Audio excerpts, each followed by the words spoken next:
Thank you, Chair. The CSIPM thanks the HLPE for this truly aspiring report. Reducing structural inequalities within and outside of food systems is fundamental in the struggles for the people represented in our constituencies and regions to progressively realize the right to food. It is currently even more important with multiple crises, fostering ever greater inequalities globally, including in some of the countries with the richest economies. We sincerely welcome the general direction of the HLPE report. Its recognition of growing inequalities in and among countries, that inequalities exist on many different levels throughout and beyond food systems, the recognition and analysis of the different histories of marginalization and colonization of certain countries, regions, and populations, the intersectional lens on inequalities, and the principles for raising people's agency through recognition and representation of marginalized groups. The report very prominently addresses power imbalances as underlying drivers for inequalities that trigger acute and chronic hunger and lead to food and nutrition insecurity.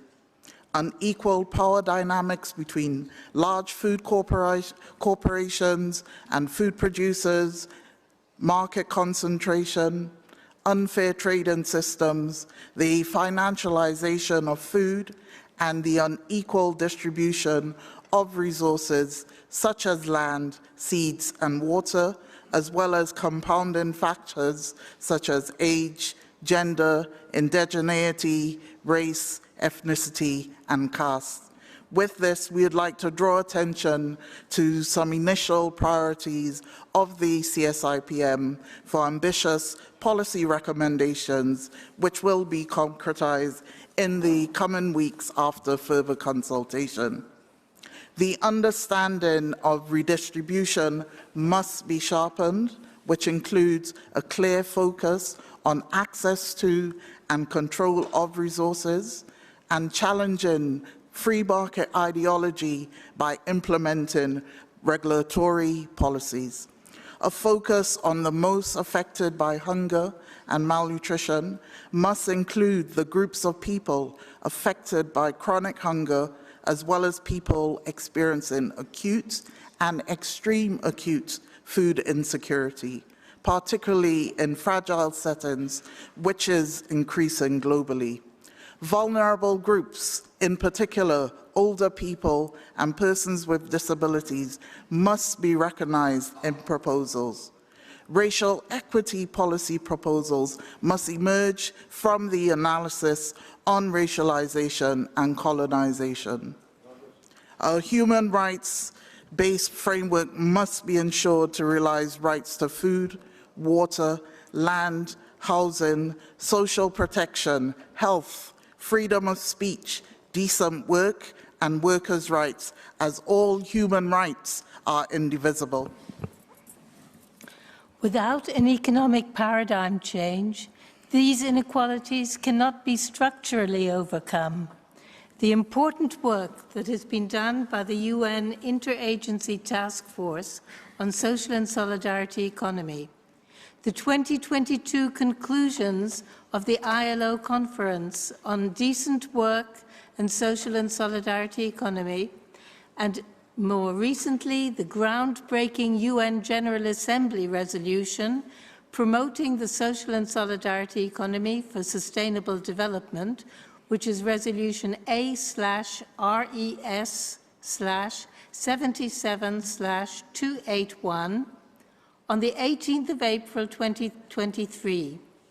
For those that might not be aware, the social and solidarity economy places people and the planet before profits and also collectivizes the outcomes for the community.